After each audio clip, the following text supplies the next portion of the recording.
요한복음 20장 24절부터 31절까지 말씀 되겠습니다. 우리 한 절씩 같이 교독합시다. 12제자 중에 하나로서 디두모라 불리는 도마는 예수께서 오셨을 때에 함께 있지 아니한지라. 다른 제자들이 그에게 이르되 우리가 그를 보았노라 하니 도마가 이르되 내가 그의 손의 못자국을 보며 내 손가락을 그 못자국에 넣으며 내 손을 그 옆구리에 넣어보지 않고는 믿지 아니하겠노라 하니라.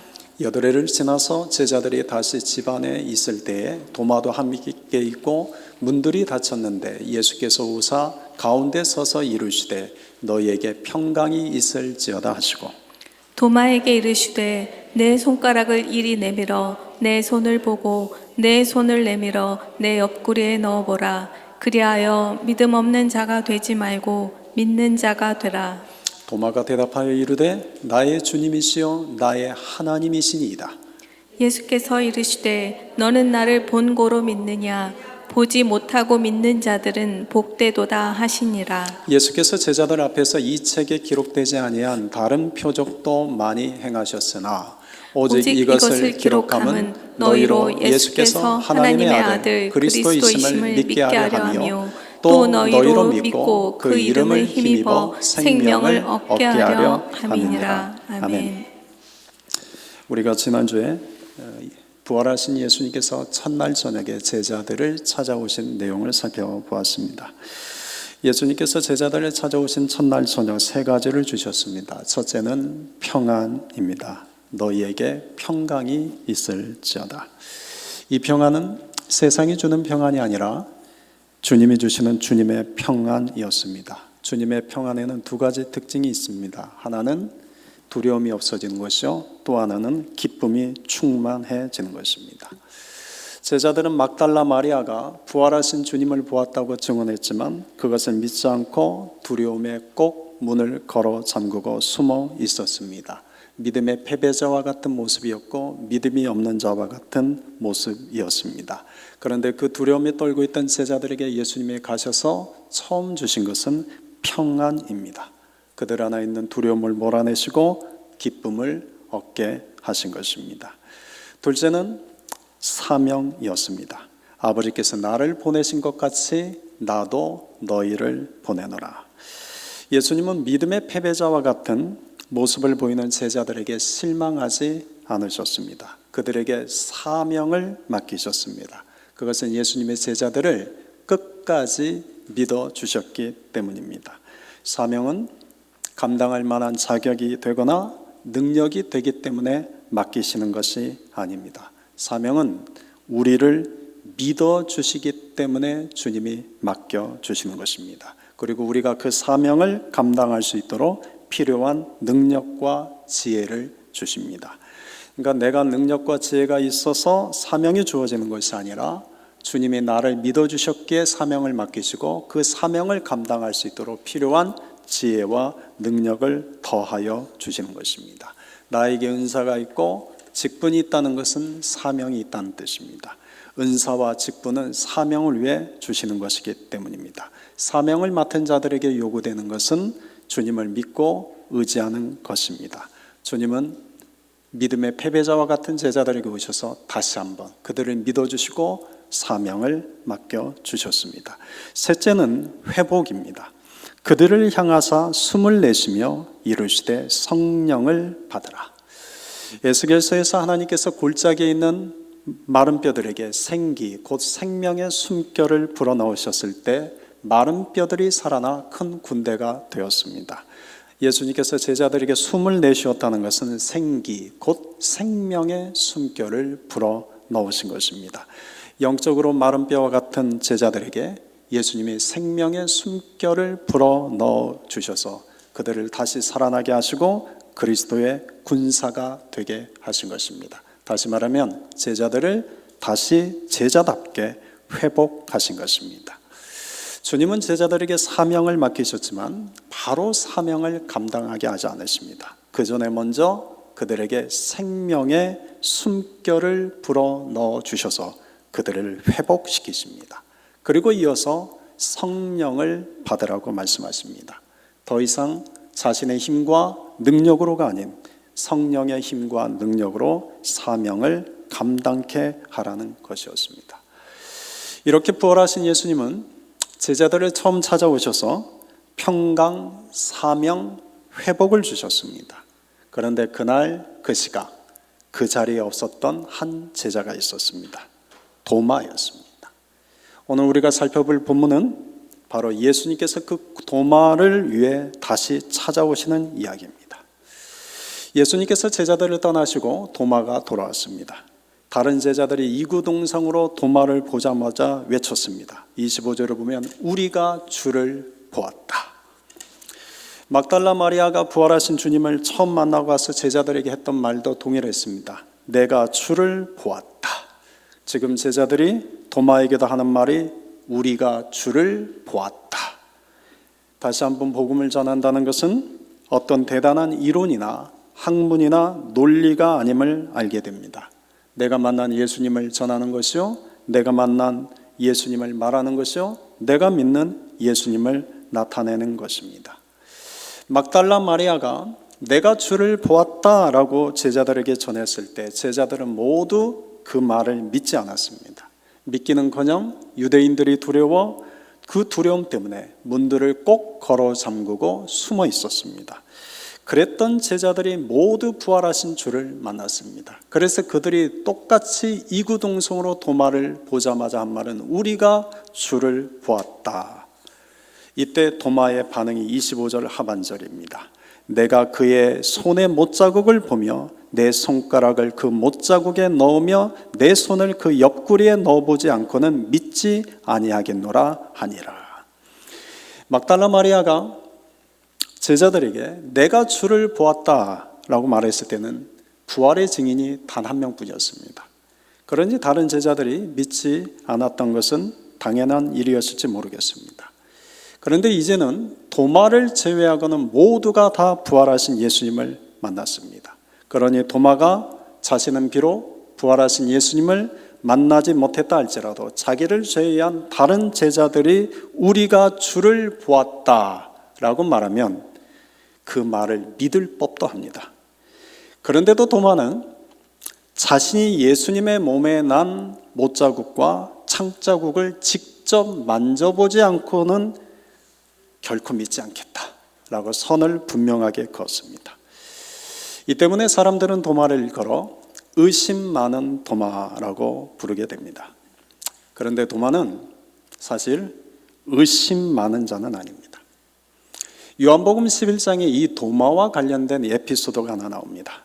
수전절에 예수님께서 성전한 솔로몬 행각을 거느실 때 유대인들 앞에서 나와 아버지는 하나이다 라고 말씀한 것 때문에 유대인들이 분을 냈습니다. 돌을 들어 예수님을 치려고 했습니다.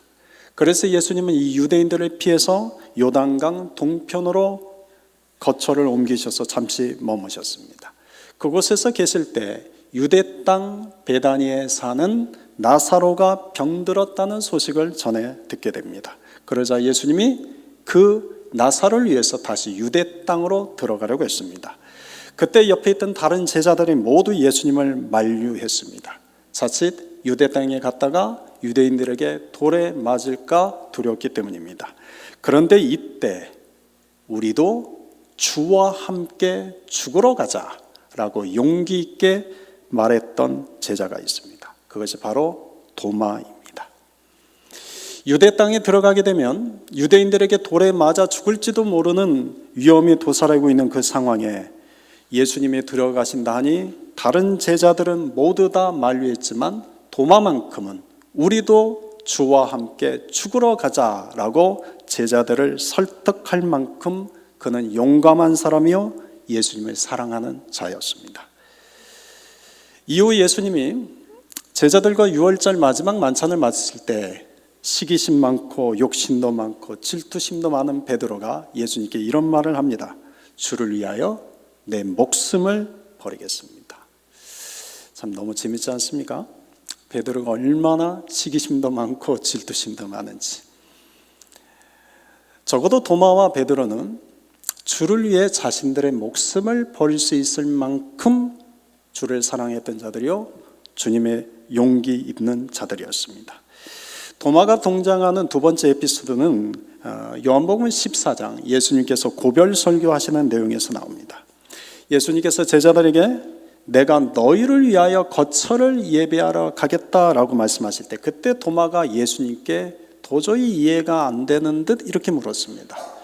주여, 주께서 어디로 가시는지 우리가 알지 못하거늘 그 길을 어찌 알겠사옵나이까. 대부분 사람들은 자기가 듣는 말을 이해하지 못해도 혹시라도 쪽팔릴까 봐, 창피할까 봐 그냥 못 알아들어도 알아듣는 자 끄덕끄덕하는 법입니다. 그런데 도마는 예수님이 하신 이 말씀이 도저히 이해가 안 됩니다. 그래서 예수님께 묻는 겁니다. 여러분, 도마는 의심 많은 제자라기보다는 굉장히 적극적이고 논리적이고 이성적인 사람입니다. 그는 자신이 이해되지 않는 것은 이해될 때까지 파고드는 스타일입니다. 도마는 다른 사람들이 모두 예스라고 말해도 자신이 아니라고 생각하면 끝까지 노라고 말하는 자입니다. 결코 다른 사람들의 말에 영향을 받거나 다른 사람들의 말에 쉽게 휘둘리지 않는 그런 사람입니다.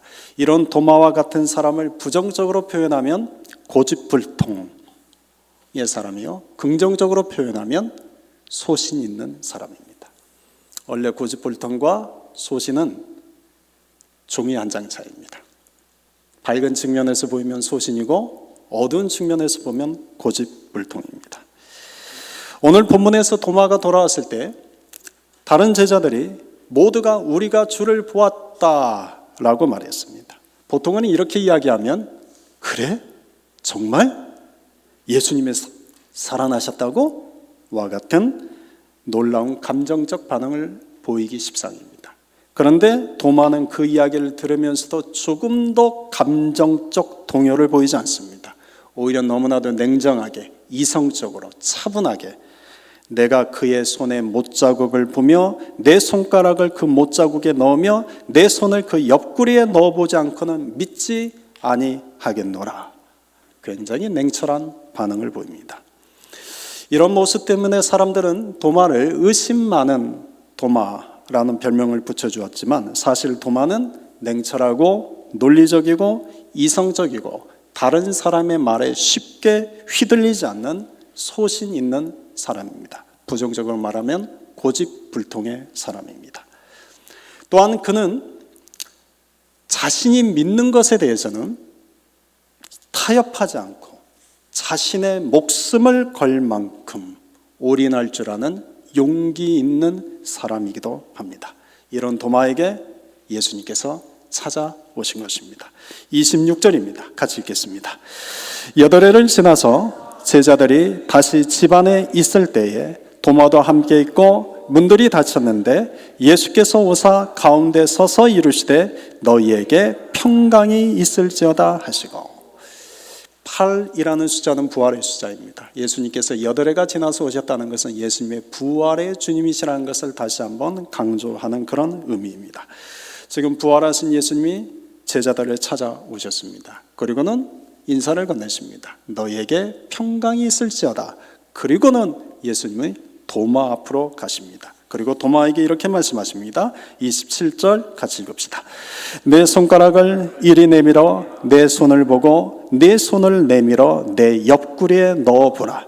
그리하여 믿음 없는 자가 되지 말고 믿는 자가 되라. 도마는 부활하신 예수님이 다시 살아나셨다는 것을 보고 깜짝 놀랐을 것입니다. 그런데 더 놀랐던 것은 도마가 제자들에게 했던 말을 예수님이 그대로 반복하신다는 것에 깜짝 놀랐을 것입니다. 8일 전에 도마는 예수님의 몸에 난 못자국과 창자국에 내 손으로 만져보기 전까지 내가 믿지 않겠다라고 말했습니다. 그런데 8일이 지나 예수님께서 도마에게 찾아와서 하신 말씀이 네 손으로 내 몸을 만져보고는 믿음 없는 자가 되지 말고 믿는 자가 되라고 말씀하시는 것입니다. 누군가 예수님에게 도마가 이렇게 말했는데요 라고 일러바친 것이 아닙니다. 예수님이 어떻게 도마가 했던 말을 다 알고 계셨는지 도마뿐만 아니라 그 자리에 있던 다른 제자들도 깜짝 놀랐을 것입니다. 여러분, 여기서 드러나는 것은 예수님이 하나님이시라는 것입니다. 예수님은 다 듣고 계셨던 것입니다. 예수님은 우리 눈에 보이지 않으시지만 지금도 우리를 보고 계십니다. 예수님은 우리 눈에 보이지 않지만 지금도 우리 입에서 나오는 말 한마디 한마디 다 듣고 계십니다. 내 머릿속에 드는 생각, 내 입 밖으로 표현하지 않아도 예수님은 지금도 내 머릿속에 흘러가는 생각들 하나하나를 다 헤아리고 계십니다. 예수님은 하나님이시기 때문입니다. 그래서 시편 139편 1절 4절에서 이렇게 말씀합니다. 우리 시편 139편 1절부터 4절까지 말씀 함께 읽어봅시다. 여호와여, 주께서 나를 살펴보셨으므로 나를 아시나이다. 주께서 내가 앉고 일어섬을 아시고 멀리서도 나의 생각을 밝히 아시오며 나의 모든 길과 내가 눕는 것을 살펴보셨으므로 나의 모든 행위를 익히 아시오니 여호와여, 내 혀의 말을 알지 못하시는 것이 하나도 없으시니이다. 아멘. 누군가 나에 대해서 모든 것을 다 안다는 것은 약점이 됩니다. 사람은 나를 다 알면 나와 관계가 좋을 때는 그래도 편안하죠. 문제가 안 됩니다. 그런데 나와 관계가 조금만 틀어져도 나를 잘 알기 때문에 그것을 나의 약점으로 삼아 공격합니다. 민사재판에서 가장 더러운 재판이 이혼 재판이랍니다. 서로를 너무나 잘 알기 때문에 편하게 지내던 부부들이 서로 남이 될 때는 원수보다 못한 관계가 된답니다. 서로 알고 있는 것을 약점으로 삼아 공격하기 때문입니다. 그런데 여러분, 예수님은 우리의 약점을 잡지 않으십니다. 여러분, 이단과 참 진리를 따르는 교회의 차이점을 여기서 여러분 구분하실 수 있습니다. 이단은 사람의 약점을 잡고 움직입니다.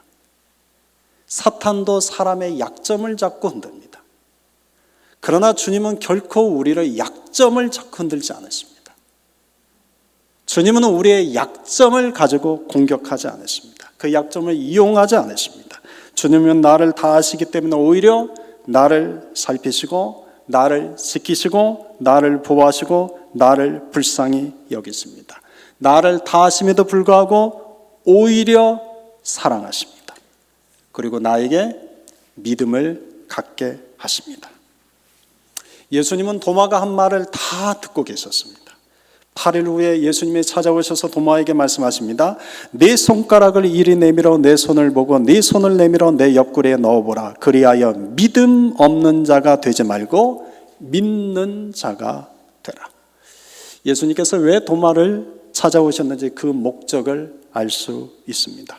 예수님은 모든 것을 다 아시기에 도마에게 믿음을 갖게 하기 위해서 찾아오신 것입니다. 도마는 남들의 말을 잘 듣지 않습니다. 자신이 이해될 때까지 집요하게 파고드는 성격입니다. 모르는데 적당히 안다고 말하지 않는 자요, 믿어지지 않는데도 믿는 척하지 않는 자입니다. 그런데 도마는 한 번 믿으면 그 믿음에 자신의 생명까지 내거는 자입니다. 이런 도마의 성격을 너무나 잘 아시는 예수님께서 도마에게 찾아오셔서 그 도마가 다시 믿게 하시는 것입니다. 사람들은 이런 도마를 의심 많은 제자라고 부르지만 사실 도마는 정직한 사람입니다. 믿어지지 않는데 거짓으로 믿는다고 말하지 못하는 성격입니다. 도마는 적어도 입술의 신앙을 가진 자가 아닙니다. 그는 마음에서 믿어지는데 시간이 걸릴 뿐이지 한번 마음에서 믿어지면 온전히 그 믿음 따라 자신의 모든 것을 내어 거는 자였습니다. 우리 중에 믿어지지 않는 분이 있을 수 있습니다. 직접 보지 않으면, 직접 경험하지 않으면 믿을 수 없다고 생각하는 분이 있을 수도 있습니다. 다른 사람이 다 믿는다고 해도 나는 마음에서 믿어지지 않는 그런 분도 있을 수 있습니다. 부활하신 주님이 도마에게 믿음을 주기 위해 찾아가신 것처럼 오늘 이 시간 그런 분에게도 예수님이 찾아오셔서 우리 안에 믿음을 주시기를 축원합니다. 믿음은 주님이 주시는 선물입니다. 부활하신 예수님을 드디어 도마가 만났습니다. 그러자 도마가 이제 이렇게 고백합니다. 29절입니다. 같이 읽겠습니다. 도마가 대답하여 이르시되 나의 주님이시여 나의 하나님이시니이다. 이 도마의 고백은 인류 역사상 예수님을 향한 가장 위대한 고백입니다. 베드로는 주는 그리스도시요 살아계신 하나님의 아들이십니다 라는 고백을 했지만, 도마는 예수님을 나의 주님이요 나의 하나님이십니다 라고 처음 고백한 사람입니다. 도마는 예수님의 하나님이시라는 것을 깨달았습니다. 그래서 처음으로 이런 고백을 한 겁니다. 나의 주님이시요 나의 하나님이십니다. 이 고백을 들은 예수님께서 도마에게 이렇게 말씀하십니다. 29절입니다. 너는 나를 본 거로 믿느냐? 보지 못하고 믿는 자들은 복되도다. 여러분들은 잘 믿으시는 편입니까? 믿는 것이 어려운 편이십니까? 사람에 대해서 말고요. 사람에 대해서 말고, 여러분은 진리에 대해서, 복음에 대해서, 성경에 대해서 잘 믿어지는 편이십니까? 잘 안 믿어지는 편이십니까? 어떤 사람은 그냥 믿어지는 사람이 있습니다. 반면 어떤 사람은 믿으려고 해도 안 믿어지는 사람도 있습니다. 그냥 믿어지는 것은 복된 것이죠. 그냥 믿어지기 때문입니다. 처음 은혜 받고 교회 다니는 순간부터 그냥 믿어집니다. 성경을 읽으면 성경 말씀 하나하나가 다 하나님의 말씀처럼 믿어집니다. 이런 사람은 믿음의 복을 받은 것입니다. 그런데 안 믿어지는 사람들도 많습니다. 그것은 의심이 많아서라기보다 도마처럼 이성적이고 논리적이고 냉철한 판단을 가졌기 때문입니다. 그런데 이런 사람들이 예수님을 한번 믿게 되면 예수님과 함께 죽으러 가자라고 용기 있게 나서는 자들이 됩니다. 그런데 오늘 주님은 우리에게 더 중요한 것을 알려주십니다. 그것은 이성적으로 논리적으로 이해가 안 가더라도, 믿어지지 않더라도, 보지 않더라도 믿는 자가 되라는 것입니다. 내 마음에 믿어지지 않는데도 믿으려고 하라는 것입니다. 내 마음에 믿어지기 때문에 믿는 것도 복이지만, 내 마음에 믿어지지 않음에도 불구하고 믿으려고 하는 것이 더 큰 복이라고 말씀하십니다. 어떤 분들이 부활하신 예수님을 만났다고 간증을 합니다. 부활하신 예수님을 만나서 믿게 된 자는 복 있는 자이죠. 그런데 부활하신 예수님을 보고 믿는 자보다 부활하신 예수님을 보지 않고도 믿는 자가 있다면 그가 더 큰 믿음을 가진 자여, 그가 더 큰 복을 받은 자입니다. 내 삶에서 큰 기적과 능력을 경험하는 것은 분명 복된 일입니다. 하늘의 신비한 은혜를 체험하거나 남들이 없는 성령의 신령한 은사를 갖는 것도 복된 일입니다. 그러나 내 삶에 큰 기적과 능력을 경험하지 못했어도, 하늘의 신비한 은혜를 체험한 적은 없어도, 내세울 만한 성령의 신령한 은사가 내게는 없다 할지라도 예수님을 나의 구주요, 예수님을 나의 하나님이시요, 예수님만이 나의 그리스도이십니다 라고 믿는 믿음이 있다면 그 믿음이 더 큰 믿음이요, 더 복이 있습니다. 사랑하는 성도 여러분, 저는 여러분들이 복 있는 자들이 되기를 바랍니다. 여러분들이 큰 믿음을 가진 자들이 되기를 바랍니다. 우리가 보지 않는데, 우리가 체험하지 않는데 신령한 은혜를 받은 것도 아닌데 어떻게 믿을 수 있습니까? 그래서 오늘 31절에서 이렇게 말씀하십니다. 31절 같이 읽겠습니다.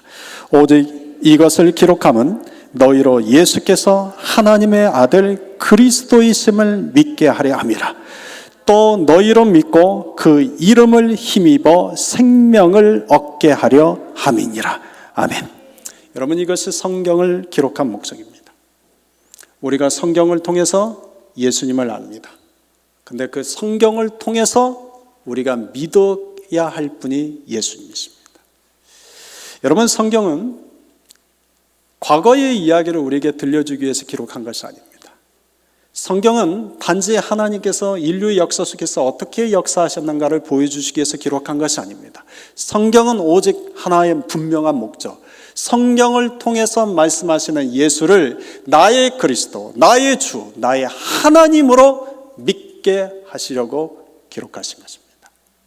그러므로 성경을 바르게 보는 사람, 성경을 바르게 읽는 사람은 성경을 통해서 예수를 그리스도로 믿는 사람입니다. 그 믿는 자들에게 예수 그리스도의 힘을, 예수 그리스도의 능력을 힘입어 영생, 생명을 얻게 하십니다. 여러분, 예수님은 말씀을 통해서 우리에게 다가오십니다. 여러분, 예수님을 신비한 체험을 통해서 예수님을 만나려고 하지 않아도 됩니다. 간혹 그런 적도 있으지만 여러분, 예수님은 우리에게 성경을 주신 이후로는 성경을 통해서 우리에게 다가오십니다. 이미 성경을 통해서 예수님이 누구신지를 우리에게 말씀하십니다. 성경을 통해서 예수님이 나의 주, 나의 그리스도, 나의 하나님이라고 믿는 자, 복 있는 자입니다. 영생을 주시기 때문입니다. 생명을 주시기 때문입니다. 신약 성경 안에 정경으로 채책되지 않았지만 초대교회 성도들이 즐겨 읽은 책들 중에 도마복음 그리고 도마행전이 있습니다. 도마복음서는 예수님의 어록을 기록한 책이요, 도마행전은 도마가 인도에 가서 복음을 전하가 순교한 이야기를 기록한 책입니다. 도마행전에 기록된 이야기를 잠시 좀 소개해 드리려고 합니다.